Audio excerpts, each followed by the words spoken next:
そもそもこの整形外科枕ってどんな形で知っていただいたんですか？はい、知り合いからのご紹介だったんですけれども、はい、主人が最初に購入させていただいて、主人はもともといびきがすごかったんですけれども、はい、それが全く改善されまして、嬉しいです、はい、ありがとうございます。今は本当にいびきをしなくなりました。はい、素晴らしい、ありがとうございます。いびきってね、周りの方も結構辛かったりありますもんね。わかりました。実はそれはご主人様だけでなく、結構当院に来られる患者様の中に、いびきとか、無呼吸症候群ありますね。パッて息が止まっちゃう、それの方々も結構枕使うとですね、いびきの回数が減った、音が静かになった、中にはやっぱりなくなったという声を聞きます。その無呼吸症候群いびきの方も何かしら枕を使ってたり、また枕がない状態で寝てたりっていうことをされているので、一度枕を試すっていうことは、何か自分で合ってるかどうかわかんない枕から適切な枕に変えるっていうのは、トライしてみてもいいことではないかなと常日頃思ってます。ご主人様にどうぞよろしくお伝えください。ありがとうございました。すごい感激して本当治るものってなんていうんですかね、体型も大きいので、そういうなんていうんですか、体型も変えなければ治らないと思ってたんですよ。本当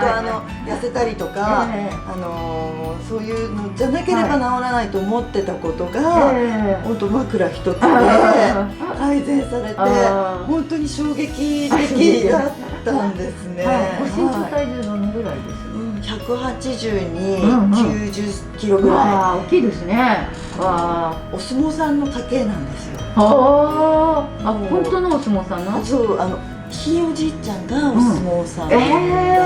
んですね。なので、ひいおじいちゃん、おじいちゃんになるのかな、自分のおじいちゃんになるんですけど、そうすると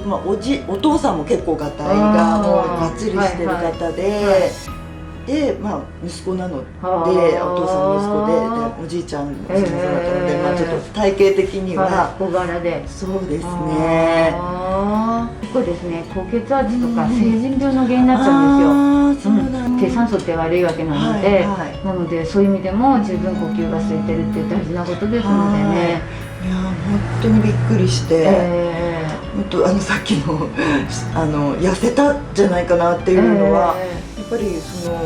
熟睡度っていうんですかね、今までは熟睡できてなかったから、なんかストレスみたいなので食べてたんじゃないかなっていうのが思って、ダイエットしたわけではないで、全然そういうわけじゃなくて、なんか体重が減ったんですよね。なんかそれはなんか自分でもびっくりしてたんですけれども、もう本当に静かに私も寝れるようになって。たまに面白い実験で、そーっと枕外すとまたきっと出ます。本当ですか？なのでおそらく治ったんじゃなくて、寝てる時に気道が確保できるといびき出ないんですよ。